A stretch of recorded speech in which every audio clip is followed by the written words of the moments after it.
Have you ever wondered why it's so difficult for some people to break free from toxic relationships, whereas others can just walk away? Well, in this video, I'm going to break it down for you. I'm going to explain to you why some people get so stuck in narcissistic relationships and abusive relationships when from the outside it looks like they should just be able to just walk away.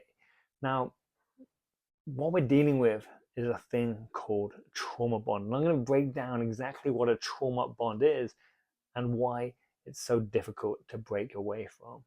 Now, the first thing you need to know is that we have this thing in our head and it's called an amygdala. Now, the amygdala is like the alarm system for your brain. When things go wrong around you, when trauma is happening around you, when there's something to worry about, that is when the alarm system sets off. And that alarm system, it shuts down the services that aren't in need. So it shuts down the thinking part of the brain, the frontal cortex. This is the part that we make logical, rational decisions from. And the reason it shuts this down is because it doesn't want you to take time to think, because it believes that there's a threat, a tiger as such, in the vicinity. And if there's a tiger in the vicinity, it needs you to take action straight away. It needs you to run. It needs you to do what you have to do to survive. This is why the only part of the brain that's now engaged is the reptilian part of the brain, that part of the brain at the back that makes those quick decisions, that doesn't use thinking, that doesn't use rationale, that actually taps into your body, because your body is what holds all the memories from the past. So when something's happened to you in childhood, and trust me, even if you don't think you've been through any kind of trauma because you've had quite a good life growing up, there's always times when something has happened and it's felt unsafe. We've all had those times. So we have these programs. All of us have these programs within us that are teaching us that things are unsafe, and these are situations that we need to be alert for. Now, when one of these gets triggered, and often they get triggered in these toxic relationships because we feel unsafe. So straight away, when we feel unsafe, we're reverted back to that time in childhood when we feel unsafe. Now, whatever your defense mechanism was at the time is a defense that you're likely going to use. And of course, we all have a number of defense mechanisms, and you've probably heard of them, but like fight, freeze, flight, fawn, which is like the people pleaser defense mechanism, where we want to keep everyone happy because that makes us safe. These are the main ones that we go to. Now, what makes this even more difficult is that when we've experienced some kind of childhood neglect or childhood abuse from a parent or an adult, now, because we were a child at the time, we think, well, what we need to do when we're feeling scared is go to our parent. We need to go to our caregiver. That makes the most sense. That's been innately built into us.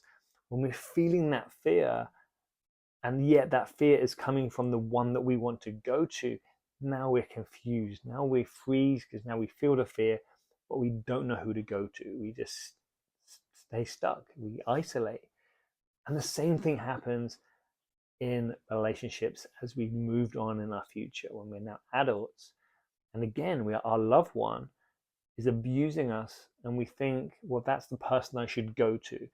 But yet that's the person who is making me feel scared. So we have this confusion around the whole thing that makes us freeze, or it makes us people please, or it makes us try and run away. And by running away, we don't run away like we should from the person.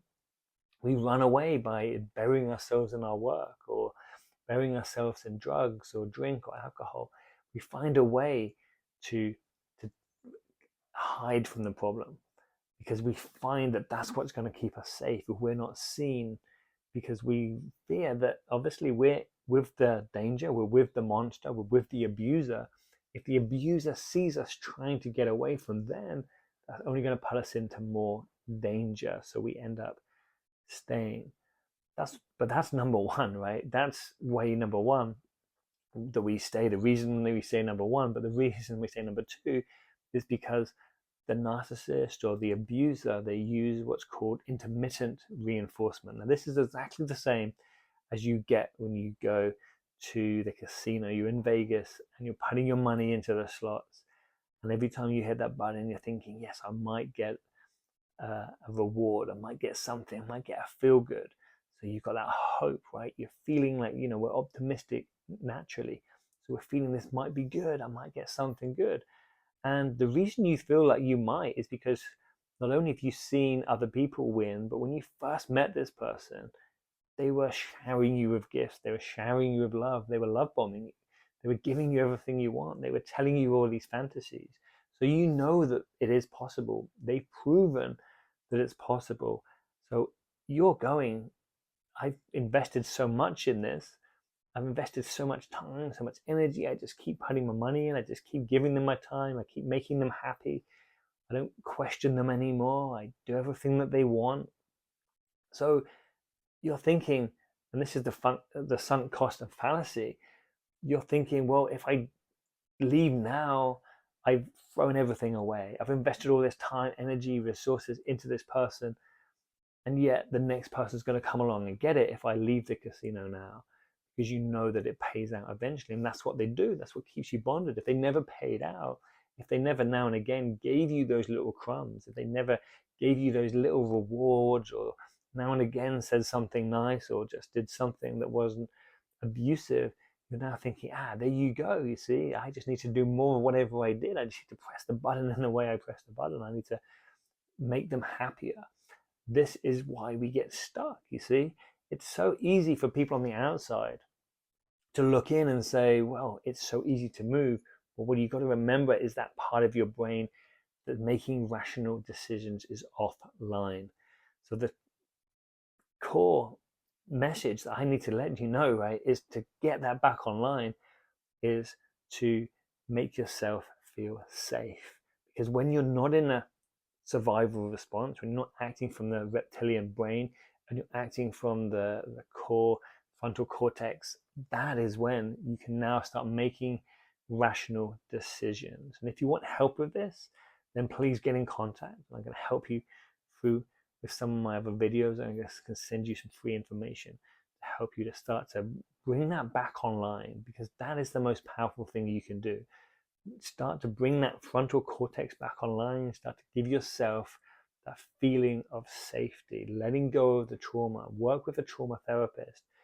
Those are the things that you need to start doing to allow yourself to move forward. Because when you're stuck in survival, there's no way that you're going to be able to move forward. It's going to be so much more difficult, and the narcissist, the abuser, is going to keep playing on that. They're going to keep pushing those buttons. They're going to keep the cycle going. It's going to keep you feeling stuck for longer. So guys, I hope this video helped. If it did, please share with a friend, or like and subscribe to the channel, and let us know in the comments below what you are struggling with right now, and I'll make sure we do a video on that soon to help you to move forward and navigate toxic relationships.